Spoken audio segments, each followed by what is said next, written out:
About honey and B keeping.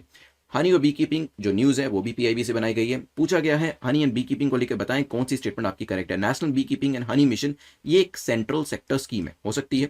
India की जो position है हनी प्रोडक्शन के अंदर वो 8वीं है, अगर हम एग्रीकल्चर ऑर्गेनाइजेशन का डेटाबेस देखें 2017-18 का।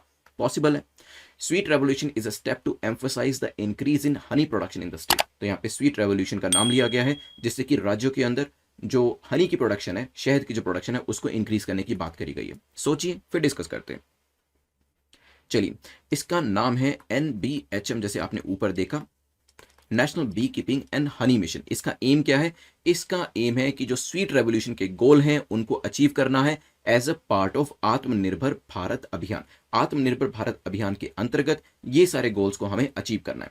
तो यहाँ पे अगर बात करी जाए national B keeping and honey mission की, क्या ये सेंट्रल सेक्टर स्कीम है? आप सेंट्रल सेक्टर दोबारा बता देता हूं, सेक्टर ही सेंटर का है, याद रखिएगा, सेक्टर ही सेंटर का है। इतनी बार एग्जाम से पहले मैं आपको ये रिवाइज कराऊंगा कि एग्जाम में मेरी आवाज आपके कानों में गूंज रही होगी और वहां पर आपको बिल्कुल भी कंफ्यूजन नहीं होगा कि सेंटर सेक्टर और सेंट्रली स्पॉन्सर्ड में डिफरेंस क्या है। क्योंकि जब सेंट्रल सेक्टर लिखा हुआ आएगा तो आपको मेरी आवाज सुनाई देगी वहां पे कि सेक्टर ही सेंटर का। इट मींस 100% फंडिंग ही आपकी किसकी है? सेक्टर की है, ध्यान रखिएगा।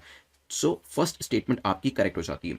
अगर हम डेटा को देखें जो कि पीआईबी के अंदर भी मेंशन किया गया था, हमारी जो पोजीशन है वो 8वीं पोजीशन है हनी प्रोडक्शन के अंदर। So this is also correct. Sweet revolution is a step to emphasize the increase in honey production in the state. ये वैसे कॉमन सेंस वाली स्टेटमेंट थी, बिल्कुल ठीक हो जाती है। तो तीनों स्टेटमेंट ठीक होने की वजह से आंसर हो जाएगा डी। बट आप मुझे बताइएगा कि रेनबो रेवोल्यूशन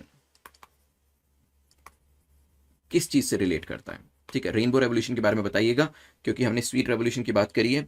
आप रेनबो मेरे ध्यान में आया तो इसके बारे में बताइएगा, डिस्कस करेंगे नेक्स्ट टाइम।